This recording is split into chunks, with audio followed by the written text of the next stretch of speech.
welcome back to my channel, and I really need to make this video. So this is a review of Rainbow High's latest episode. So we continue right where we stopped off last time, and we see Naomi and Veronica checking the list to see who's coming here. So first we have this really cute interaction between Laurel, Holly, Naomi, and Veronica.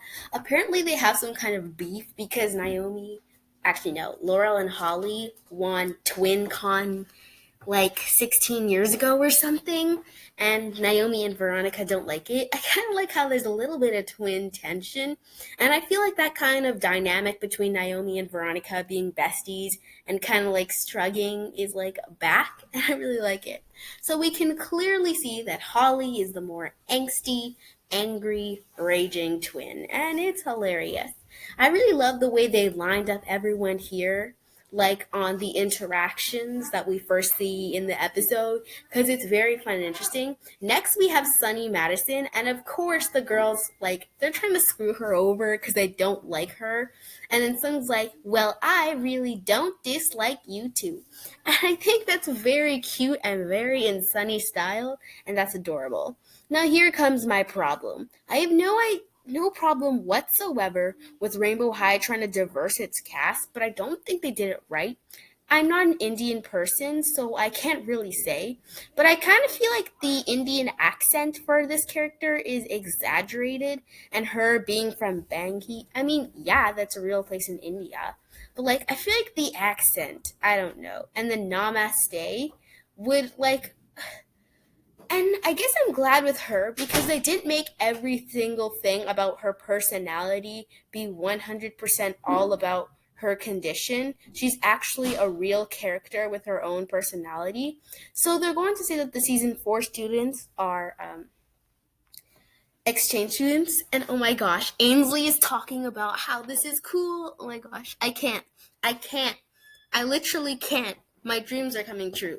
Okay. So if you watched my previous video, you know for a fact that I've been saying Ainsley has been acting suspicious and weird, and you know what? I'm going to contain my excitement. So now Naomi's talking about Bubblegum Pop, like the code name, and then Veronica's like, no, I'm Bubblegum Pop. And Naomi's like, I don't like my code name. Who came up with these? Then Veronica's like, we did. Anyway, that's the dynamic I was talking about. So we see Chanel and Natasha dressing someone up, and I think this is very exciting. So we can clearly see that the Shadow High students are planning stuff. And so I love what's going on. And then, oh my gosh, it's Gabriella and Finn! And Cheryl's just she's being a mini Kia Hart in the background, and you can clearly see Ainsley. She's basically, practically, rolling her eyes and, side-eyeing them. I do feel like Ainsley and Gabriella could potentially be good friends. Of course, Gabriella is acting like a total... How do I describe this? Okay, yes, this is what I'm talking about. The Japanese character.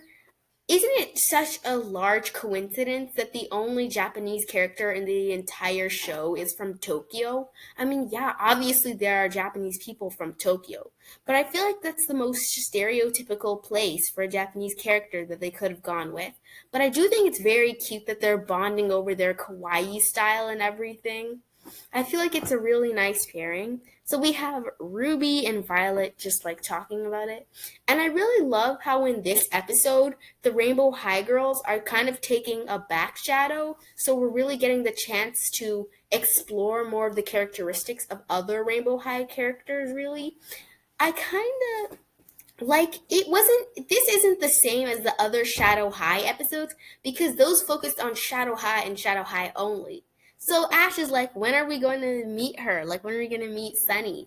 So now we have the headmistress of Rainbow High walking onto stage to talk about Rainbow Vision. I actually had no idea that today was Rainbow Vision. The pacing in this show is all over the place. Because yesterday they were talking about there's going to be big changes to Rainbow Vision. I actually didn't know that Rainbow Vision was today. And of course we have Gabriella and Finn for no reason. Okay, so I just love how Daria and Cheryl are hanging out. So Laurel and Holly start walking on stage, and then Luna, Ash, and Nicole, was that her name? Yeah, Nicole Steele. they pull some things, and then she's like, of course they did this. Of course. We cannot have a normal day, can we? So she says that Laurel, Holly, and her should just exit the stage just because, for no decent reason. Then Ainsley says, wow, oh, come on. If Shadow High is not trying to hint at some spicy reveal, I am going to... So basically, there's this new person who I will not be talking about. So now we have her mini commercial break, and voila, it's this girl who we've never seen before, probably part of the Shadow High Series 2 line, and I really think this is interesting because Pacific Coast hasn't gotten a Series 2. One thing I can say is that I'm not a big fan of her outfit. I mean, her skirt and below looks cool, but I don't know if it's just in the animation that I don't like the way her black shirt is overlapping her shiny other shirt. It just doesn't look good, at least not to me. So she's supposed to be the new host, and she wants to call up someone from Rainbow High, potentially to make it fair. No one in specific.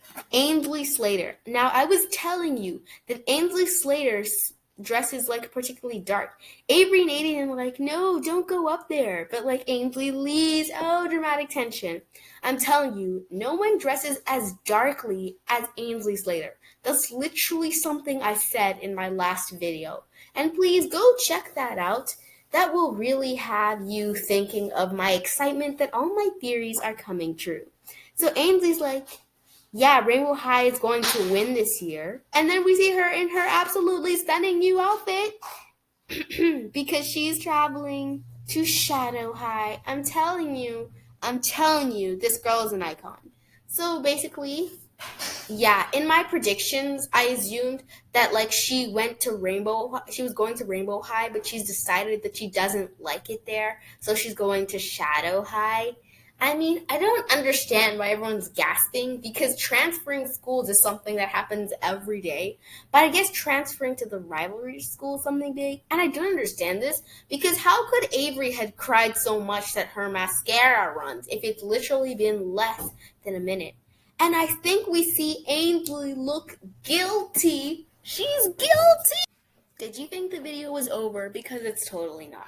Now I'm going to go revisit the whole Ainsley transferring thing. I'm going to do a quick recap of my previous video. I currently discussed how Aiden might potentially be helping Ainsley with the whole Shadow High thing, but now it's confirmed that Aiden is 100% not helping Ainsley and that she's standing on her own 2 feet to do this by her own decision.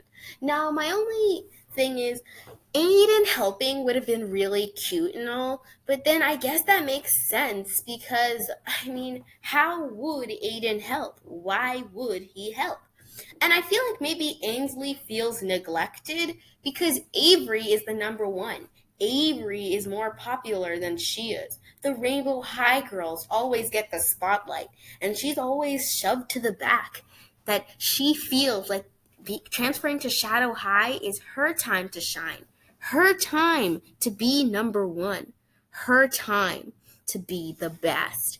Now, I'm not sure if there's still that thing that Ainsley could potentially be a triplet to the Storm Twins. I do wish maybe she was, but I guess her not being a triplet to the Storm Twins does give her own kind of edgy backstory that she's ready to step into the light without anyone else's persistence.